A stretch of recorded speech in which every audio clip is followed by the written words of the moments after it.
Good morning, good afternoon, happy Thursday. Welcome to another edition. We've had a couple weeks off here, but we are back with Let's Build HubSpot Onboarding with Willem Reus. How you doing, man?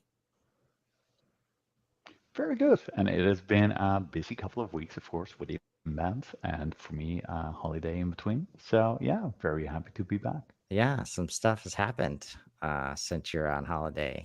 Uh, and we Yeah, are going to quite be some talking about that stuff. today. So you come back. Let's just So, dive what do right you? in. Let's just dive right in. Well, Yeah, you come back exactly. from holiday and you're a customer success guy. All these tools, all these AI features, tools, from literally all over the platform. Like, no joke. There, every angle, nook and cranny of HubSpot, starting to include AI.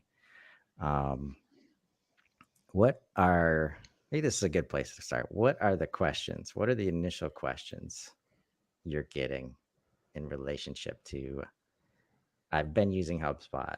Now we've got yeah, I won't lead the witness here. I just want to hear what questions you're getting. So, for me, a lot of questions are about the chatbot. And that is, I'm going to say the basic stuff, basically. Like, okay, so how can I make a chatbot that really answers all the questions?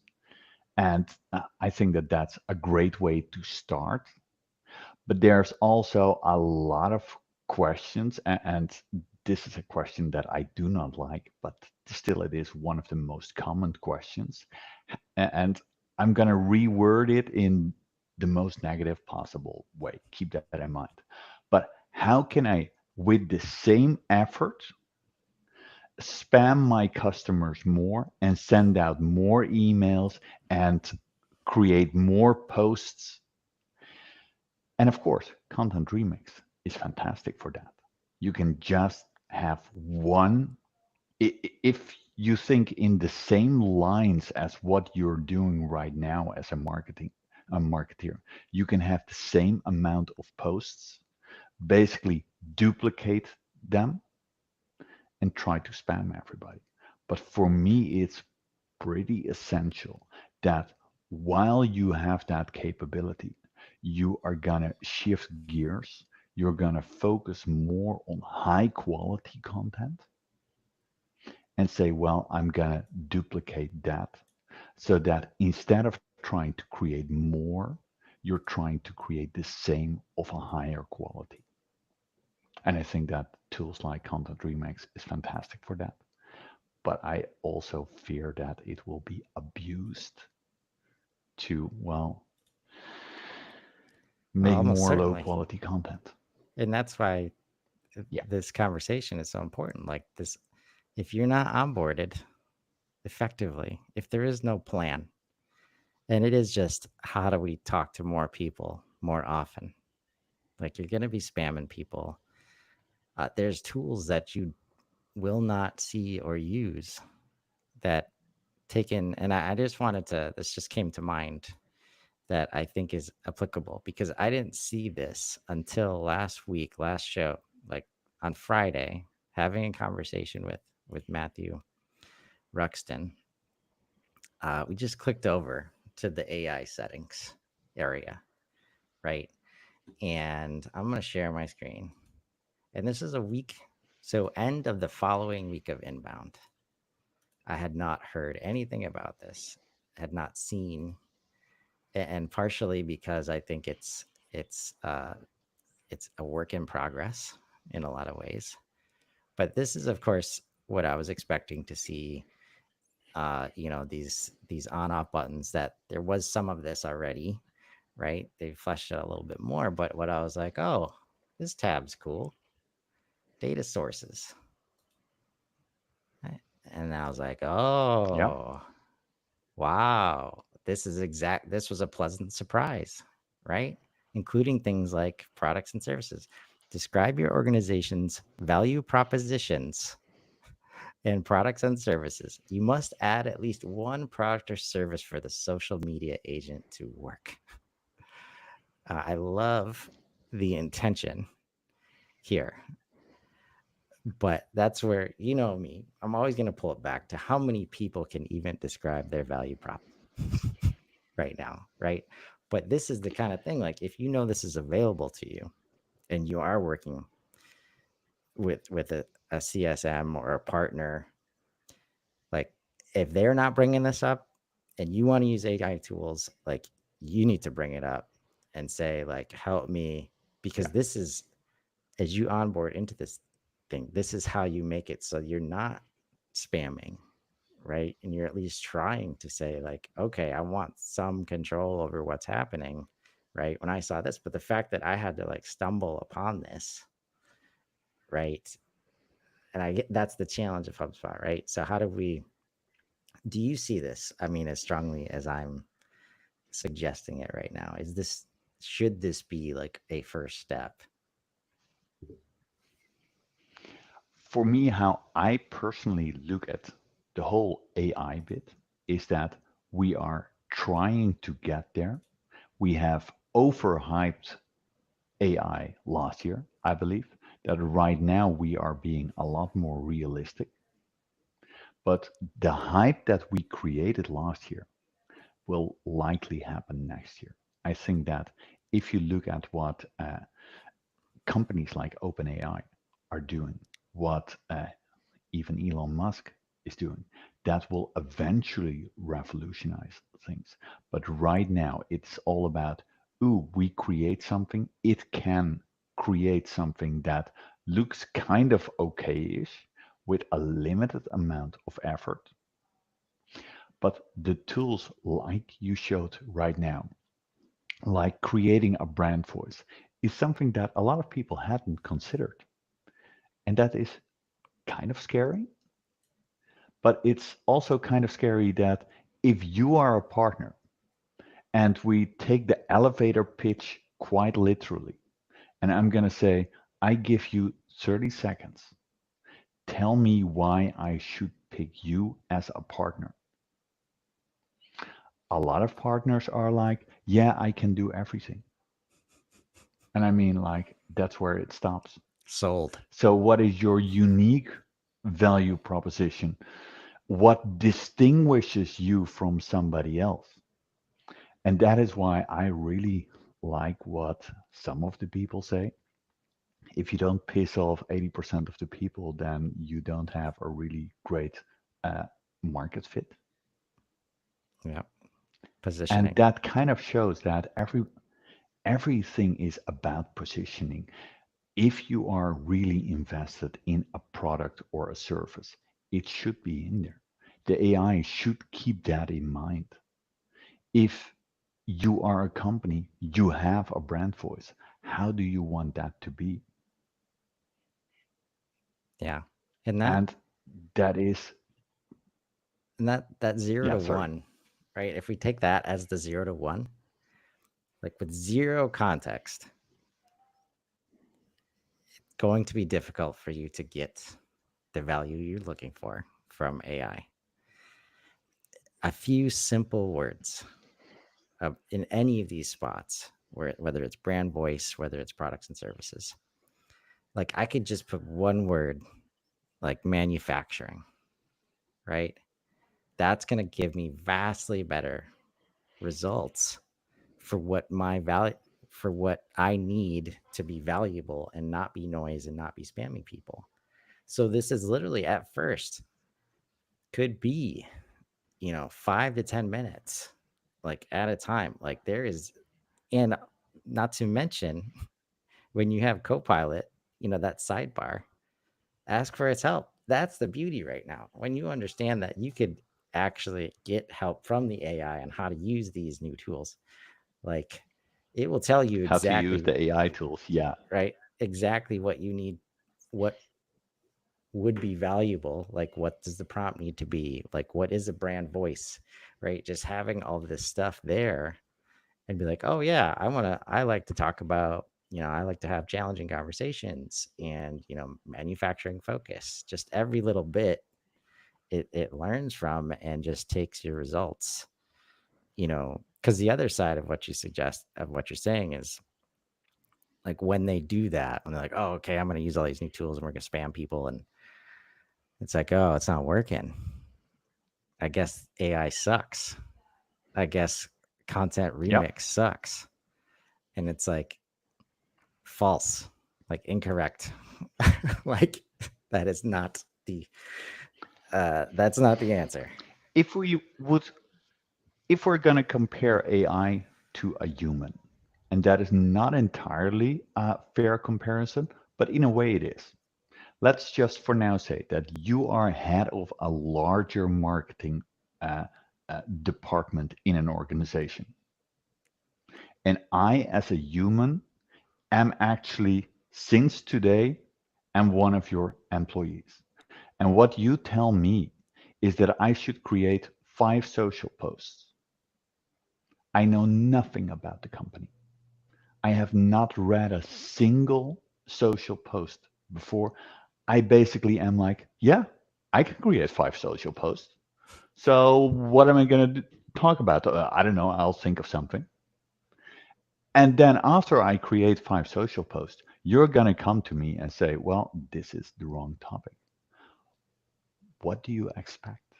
You didn't, how long do you think it should take you as my manager to, before I actually create my first social post? How much should I know about the company? Shouldn't you kind of teach AI in the same way? And for me, it's mind blowing that we're going to say, well, we accept that it takes a human likely 2 months before that person really is ramped up, but we're not going to take 10 minutes for AI. Yeah. And you know, there's a I love your take on this because I, you know, at least a couple times at Inbound, you hear these conversations about the value of AI, and they like any kind of headcount comparison. They treat it like it's apples to apples, but it's very much apples to oranges in most of these organizations. And in one of the Yeah, talks, they talked about these two bots, these two support bots replace 700, support people, right? But then in the very next statement, they talk about all the work that they had to do to make that a reality, to make these bots valuable, right? And there was a lot of process updating they had to do and all these things. And it's like, well, maybe if you had your process shit together, you wouldn't have needed 700 people, right? Like, obviously, yeah, there's still a absolutely. headcount savings by using AI, but I'm sure all the work you had to do, like you just mentioned, we're willing to give like 3 to 6 month lead times, and then we're not like spending 10 minutes, or like once we decide to use AI tools, it's literally 10 to 20 minutes to like get this stuff ready. But like making sure people are aware of that, again, we're back at process, we're back at strategy. Like if you don't have that, your people aren't going to be successful. AI is not going to be successful either. Exactly. But people generally have a broader base to start from, and people are more, can better accept if there's no structure. Because, well, how long have you worked at different companies and how long have you worked with companies that are a mess? You're kind of used to that. AI doesn't just have that level of flexibility. So you should have one of the strongest structures that you can build. And you have said that you also did the RevOps bootcamp that HubSpot Yep. provided a few Yep. sessions ago. What you saw there that is that people had to map out a certain existing process. How many feedback was there like, ooh, this is super helpful and it's basically super wrong what we're doing? In the session that I had, there were a lot of people who are like, yeah, well, we never really mapped out the process. We're just doing something and we're wasting money. And So yes, it's if you roll out AI, you need to have a stronger process, and that process alone can help a lot. yeah, process is always on the list to get done, or the process looks like this. I can't show it to my sales leader because they're gonna get mad, or it's gonna create challenging conversations that, and that's where like all these things get in the way.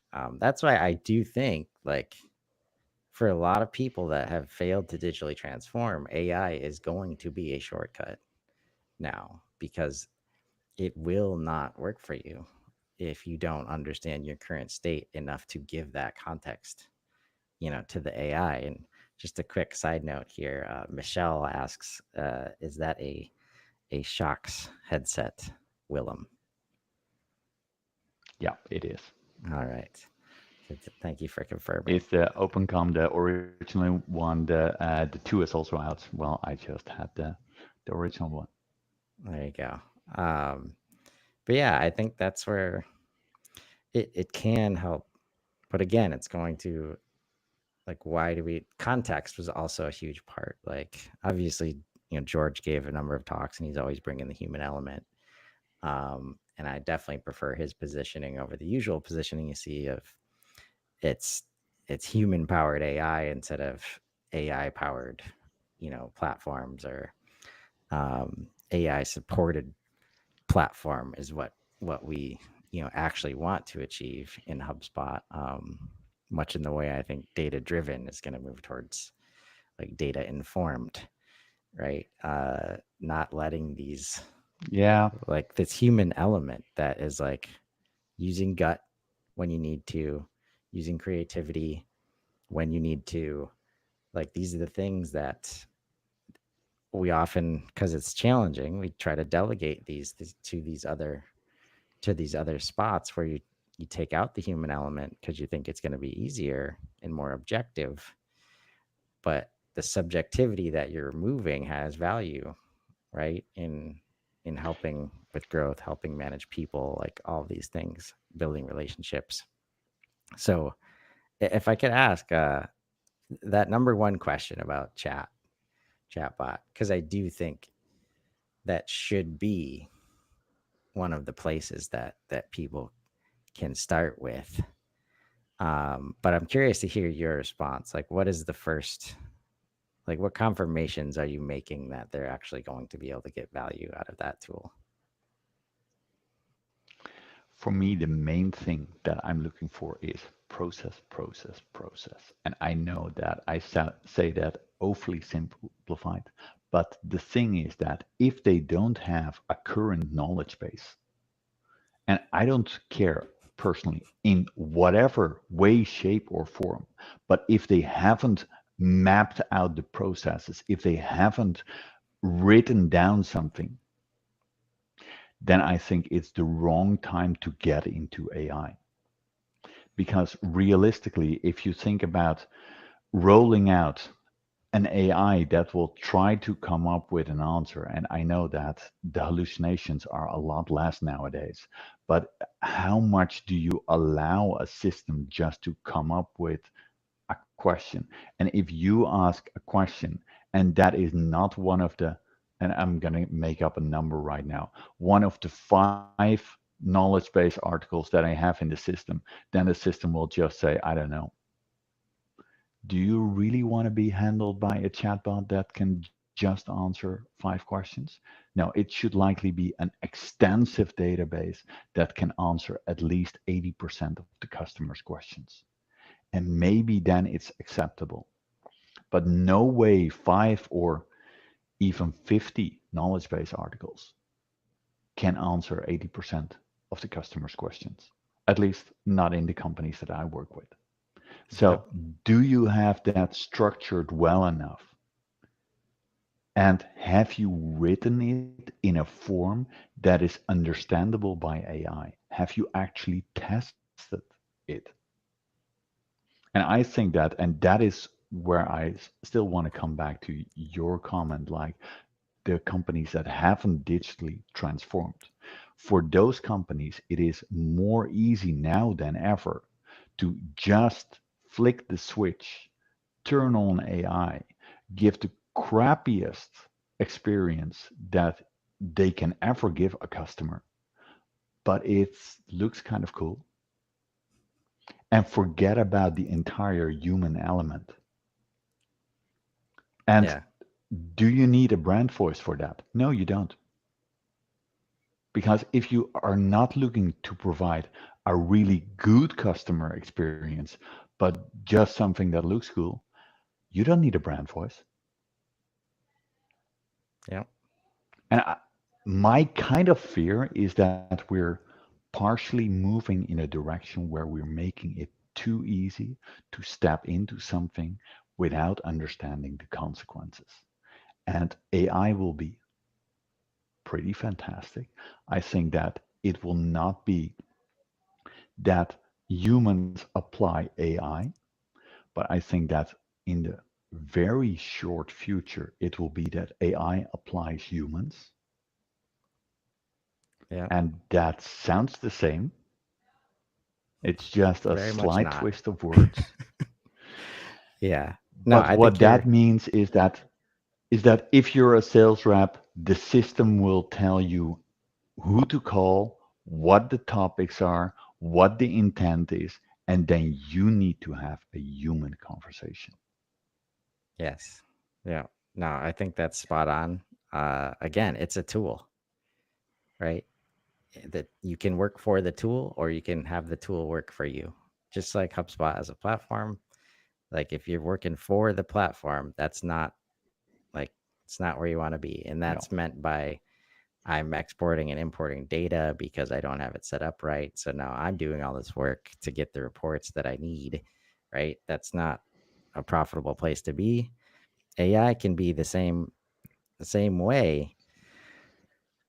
And I think that's going to be the interesting risk for organizations that don't have an AI policy, that don't try to handle this proactively. Like the difference between this transformation and digital, I'd say, like if we have paper processes, and I know HubSpot exists like before AI, I could go get a free HubSpot account. I could start to import data, but I'm still not like creating properties requires thought and time, creating like connecting the dots on this all takes time and expertise.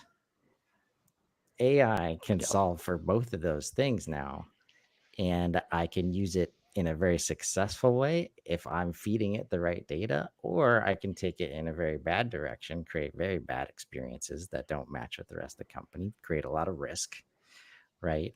And I think that's this double-edged sword right now. But understand it's there. Like you're gonna lay on the sword or you can use it. Like you don't have any other options exactly. right now.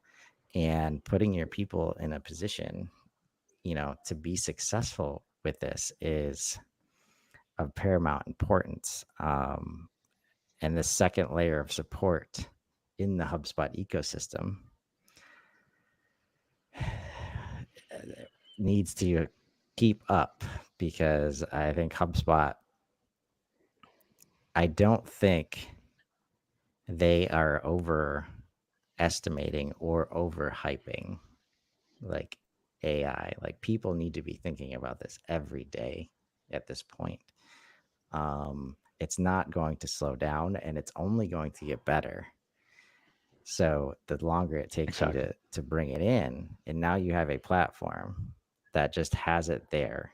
And if you can't take the time to click on Copilot wherever you are in the system and open up the sidebar and start asking questions, see what prompts are there, summarize contact, summarize deal, start understanding, it's as easy as possible as it ever has been to understand or to start to learn about what these tools can do.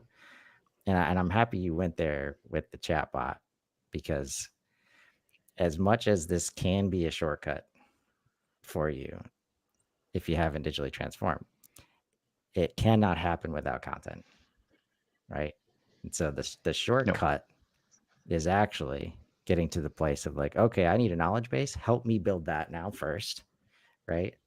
And that for a lot of companies, especially in my space or in the manufacturing space, Here's my user manual. Give it to the AI. Create a knowledge base. That is where you'll start. These are the terms that matter to my space. Create a glossary. Right now, it might not be 80% for the chatbot, but it's 20, 30, 40. You start building, right? It's But there should also be a feedback mechanism where you actually check, well, were we helpful? Did we solve the problem? And why not? Should we iterate? right. And But that's where you it's are humans. absolutely Like, right. If you have something, and I'm gonna say that maybe it's really simplistic to say, well, a user manual, create me the knowledge base articles. Maybe that will work for your company. If it does, then happy days. Then why should you waste the human for that? right. I mean, that's where the humans are, especially as it gets more technical. Like, humans are required throughout the whole process still. It's just all this time and effort it would have taken to iterate and create structure that, like, if you've never built a knowledge base before, how are you supposed to know how a knowledge base should be built? Right? You're going to have to do research. You're going to Yeah. look for best practices. You don't need to do that anymore. That doesn't mean you accept the result, because you're definitely going to be like, oh, this is clearly built for SaaS right now in manufacturing. I don't need this and this and this. I do need this section. You tell the AI that. Now it redoes it with the same user manual, right? Understanding what you're looking for. And that's how you learn, with it. Um, and that's, I think, the power of AI being able to guide, but also receive feedback to say, like I have fun when it's very clearly like nothing says marketing sameness like the fact that AI cannot stop using the word game changer. It means that word is ubiquitous through like all the articles, like just as we know it is. Like the fact that AI cannot stop using that word means it sees it everywhere. So it thinks it's supposed to always use that word, right? So Yeah. uh, just knowing that you have that ability to say, okay, stop using that word, please, never again, like in this chat, and it will stop, right? But it's going to work off of best practices, and especially in a space like manufacturing that has been behind the times on content and robust websites and robust knowledge bases. There's some work to do, right? But it can get you there. It can help you do that work now. And I think that's the difference, right? Yes, but with that, let's for now say that instead of using the AI to create the knowledge base articles, you're going to write one yourself. And I mean just one. And you're going to tell AI, this is how it should look like. Write me a new one for that topic. And then you're going to start doing exactly what you're saying. Well, stop using the word game changer or anything like that. And yeah, you can pick it up from there. But that is where I still personally feel like you should have a brand voice. No matter how you bring that in, it can be like I would likely do by giving it a sample. Because, for instance, if I write a little bit of code with ChatGPT or whatever, then I likely also give it a sample of working code saying, this is how I write code. I want it to be the same. Yep. And if you're struggling, And I know that that is not really the onboarding bit, but I comment in code in a certain way, and I want it to follow that structure. yeah, yep. And if you're struggling for source material, go find the last email exchange you had with somebody where you gave a paragraph Yep. long answer. And that's it. That's as easy as it could be to get started, because there is tone and voice in that answer that you gave. It doesn't matter what the question or the answer is, right? If it's in sales process or it's in support, because that's what's like. People write novels in some of those email responses sometimes, right? Go find one of those and you'll have all the source material that you need. You might not like what it says when it tells you what your tone is, but again, like it's better than not knowing, Yeah. right? Yeah. And it's another way to improve, right? And then hopefully you click now.